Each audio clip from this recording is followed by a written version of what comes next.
Hi, I'm Brooke Thackeray. Welcome to my rant. Last week, Stephen Poloz, the former governor of the Bank of Canada, was interviewed by BNN Bloomberg. It was an interesting interview because Stephen Poloz is no longer in his official capacity leading the Bank of Canada and was able to make some more casual comments that would give us insight into what other central bankers might be thinking at the time. Now, I respect Stephen Poloz. He's a really smart guy, but there's a couple things in the interview that just didn't sit right with me. Now, first of all, I do want to frame this up and say that Stephen Poloz, while he's leading the Bank of Canada, made a statement when he was talking about applying monetary policy into the markets.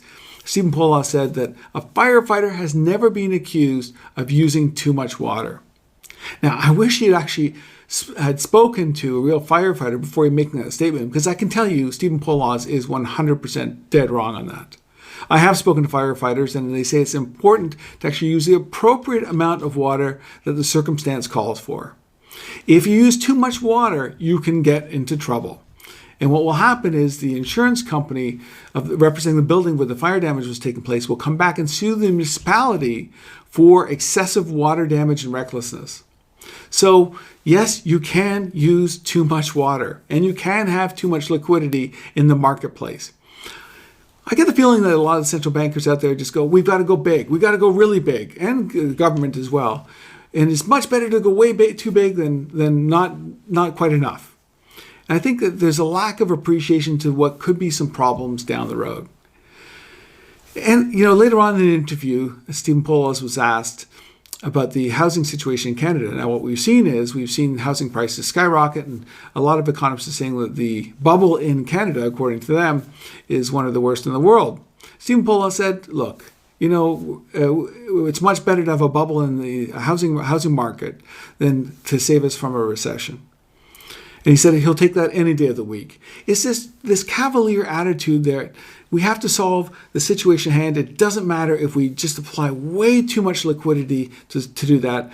Yes, there may be some problems down the road, but we're just going to ignore them altogether. And we'll deal with those later on. That's what gets me. There's a lack of appreciation for the problems down the road. The housing prices in Canada are really a symptom that there's excess liquidity being applied in the wrong places. There's no question that money needs to be given out to people that in need, that have had lost their jobs in the COVID-19 pandemic, and businesses that were really struggling.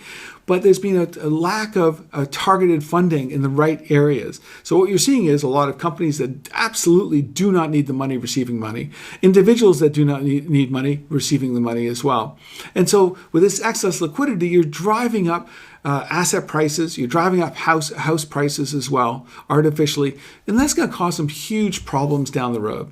Yeah, maybe 2 or 3 years down the road, but there's going to be some inflation problems, there's going to be housing problems, unemployment problems, and the real problem that's being developed right here is the scarring of the long-term free market structure, and that's really being hurt by what's taking place at this time.